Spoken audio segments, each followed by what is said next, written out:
And the podcast started. That's how we start, Jack. It's you again. It's me. It's 7 a.m.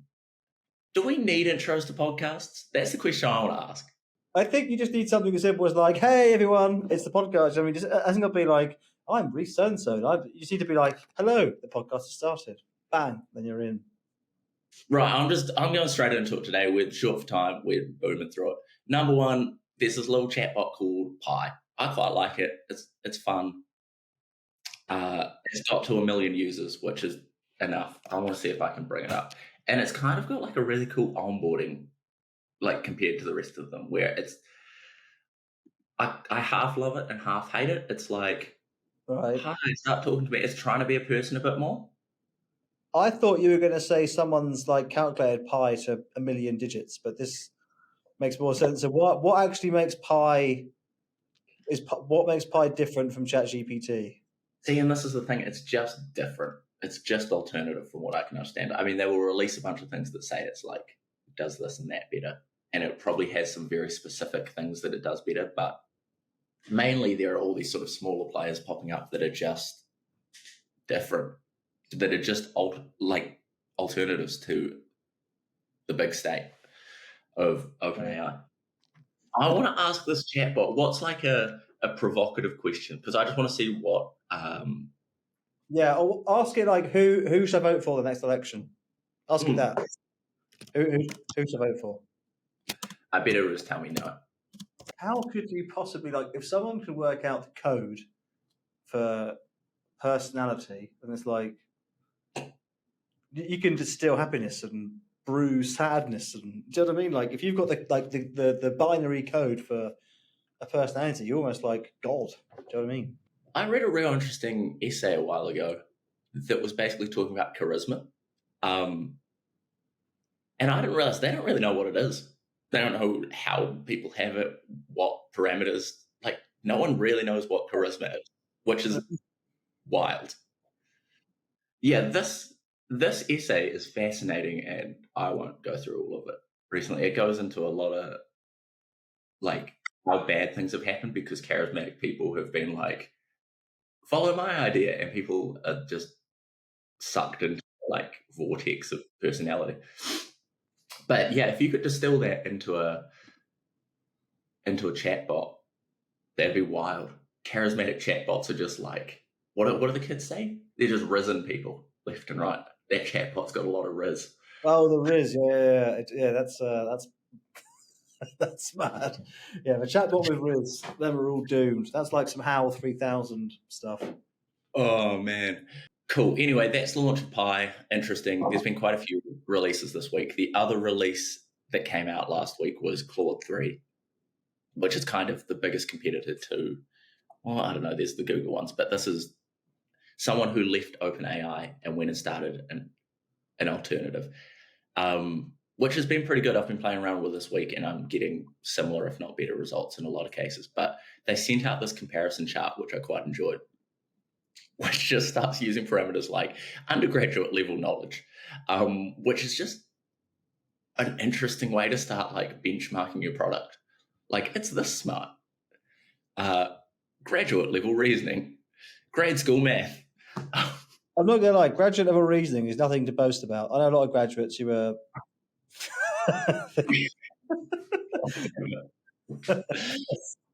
That's true, but also math problem solving is something that I can't do at a high level. Reasoning over text, I think a lot of people struggle with. Yeah, I don't really understand multilingual math. Like, I assumed it was all the same. Yeah, me too. I just like the numbers written out, not numerically, but in like prose, I guess is the word to say it, but unlikely. Yeah, I have no idea what that is, but it's interesting. So that's another release, fun thing to play around with. I've been playing around with it. I'll demo some stuff in a minute. So again, Claude 3 is another chatbot variant. Yeah, it looks like this. Rhys, as you have used all of these, what's the best in your opinion? I think they're good at different things. It depends what you want to use it for, but they also just update so fast that, like, One might be good at one day and one might be bad at one the next day. So I think there's that. There's also the way you use them. Like, I think you get better results depending on how you prompt them and ask for stuff. And that comes down to like who you are as a person, which is curious.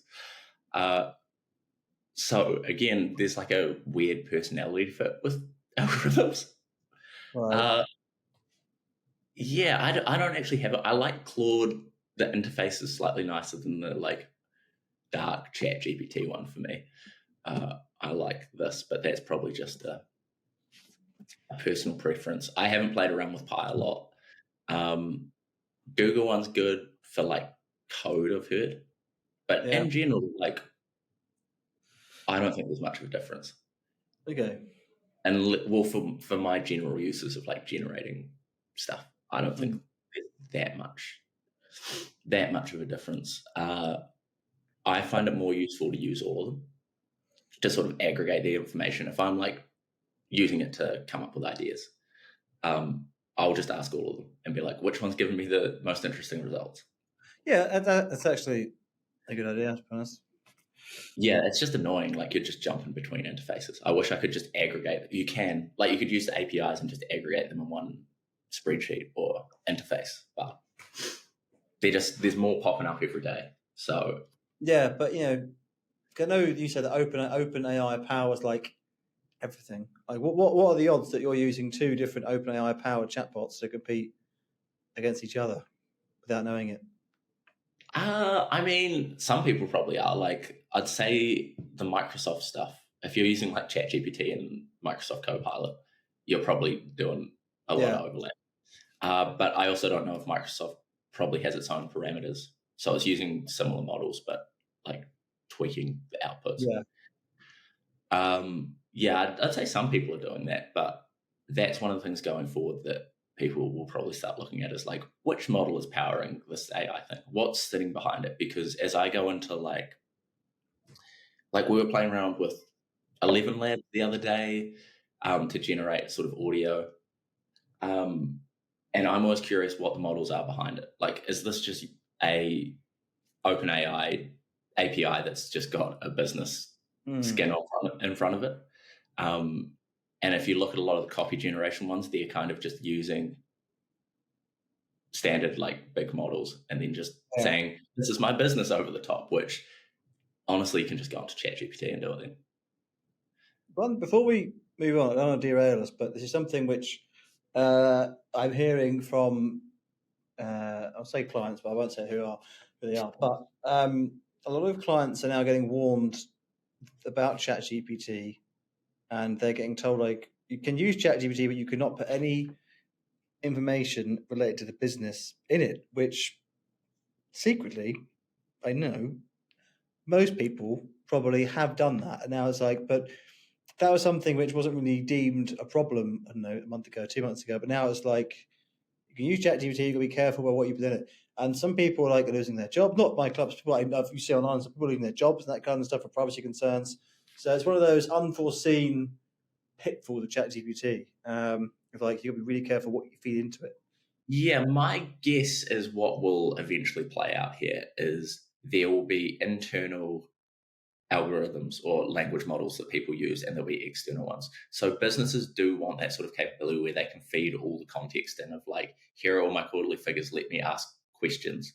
And this is kind of to do with how different companies are releasing their algorithms. So like Meta is a good example. They have one called Llama, which is open source, and you can just take the model and run it on your laptop or your instance.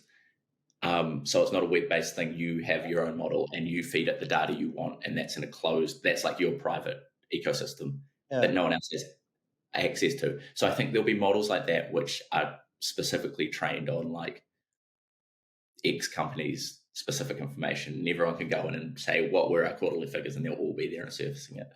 And then there'll be the chat GPTs of the world, which are more like the internet, where it's all publicly available and you can ask anything. And I imagine it will happen quite fast. People will need to be educated on like this is what's appropriate to put into the web-based one. It's the same as like what's appropriate to put on the internet. What goes in like your company storage. Yes. which is, it's like the old trope of like, if you post a photograph on Facebook, it's online forever, even if you take it down. Now this has been amplified. Like anything you put on there, or because a lot of people have done that in good faith, just like I'll try this, see what comes out. If like a lot of marketers have done that just to get some content from it, or people looking, putting decks together have done that, and now it's like a security concern. But it's just it was never deemed an issue at the inception of ChatGPT or anything else like that. So yeah, it's just interesting, I think. Yeah, I think this is another instance. I talked about this with Simon a couple of episodes ago. People making fake IDs using like image generation stuff. You still need the hardware.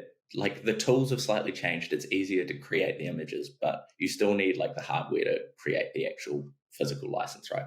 In this instance, like the tools have changed, but like how you operate hasn't really changed. Still, like don't publicly put confidential information out there. Like the rules are exactly the same for people operating. I guess the issue with ChatGPT is it's not public. Like people think they're doing it in secret. With ChatGPT, we're using it as a tool, so it's like, oh, I'll just see us. Now it's like, it's not as secret as you thought it was, and it's like you're deer in the headlights going on. But yeah, I don't want to derail us. I just started bringing it up because it's something that I've heard firsthand is like a concern for a lot of people. That's an interesting one. I think let's chase that and find an expert to let us know what is actually happening. A security expert would be fascinating, because actually the next thing I was going to talk about is tangentially related. So I mentioned we've been playing around with 11 Labs recently to like generate just voices, see what sounds good, what we can turn audio into text into audio, whether or not we can do narration and things like that with it, because it's surprisingly good. And it does multilingual, which is wild. You can just chuck some French in there and it'll start doing it in French instead. I talked to someone the other day about the scams they're running with it. So basically in 11 Labs, you need about a 30-second clip to clone someone's voice. So they could go on this podcast, Jack. They could get 30 seconds of you talking. They could then replicate your voice and type in anything they want to say anything. They are some scammers taking that, calling people on the phone, getting 30 seconds of their voice from a phone call, putting it into 11 Labs, and then cloning their voices and doing things like calling loved ones and being like, I need money, using that voice. They are, the other wild one I've heard is they are, in America, you can use voice activation on banking. It's legally binding, and they are using it to try and get into people's bank accounts. That's just horrific. But they'll never have my raw charisma. They can take my voice, and they can't have my charisma. But yeah, that's it's a shame that with every great human technological advancement, it's just another way to scam people. Do you know what I mean? Like it's a sad reflection that that's just the reality of it is. But yeah, I mean, yeah. I feel like every time we do these episodes, I'm like, yeah, that's scary. That's all the takeaway I take from it. Like, yes, AI is very, very powerful and it can do a lot of good, but it can also do a lot of damage. And more scary is like taking the face of someone else, which is a bit more sinister. Yeah, I mean, I think if we can do voice, it's not going to be long until we do face. And then the question I was going to ask you is, what if it takes your voice and face, Jack, and adds more charisma? Yeah, I mean, I don't think there's a computer big enough for that yet. But no, I'm only joking. But yeah, I mean, they could do it's at some point that. I mean, what are we? We're in 2024. Say by the time we get to 2030, all bets are off, man. Like all the rules are going to be different. Identity theft is going to be a different league in what we are now. Yeah, I don't know, and yeah, maybe we shouldn't be posting our faces and our voices on this podcast. Maybe we'll look back on this and be like, wow, I can't believe people should post their faces online. What idiots they were. Maybe that'll be the new thing. Well, I'll tell you what, after someone told me that 11 Labs story, I was like, I'm not going to answer the phone for 2 days. I've missed about 8 calls from a dentist. That's no joke. You should go to the dentist. I'm a big advocate of going to the dentist. I tell my friends that. Yeah, I'm pro dentist as well. I've got a cool dentist though. Shout out, Jess. Yeah, I think the thing about like cloning people's voices, like, yes, you can scam them, but the point I was kind of joking at was, what if there's a service in the future where we take your face and your voice? Say you're a busy executive and you don't have time to be doing chatting to all these people, and you just get someone with a better personality than you currently have to impress all these people and do it at scale.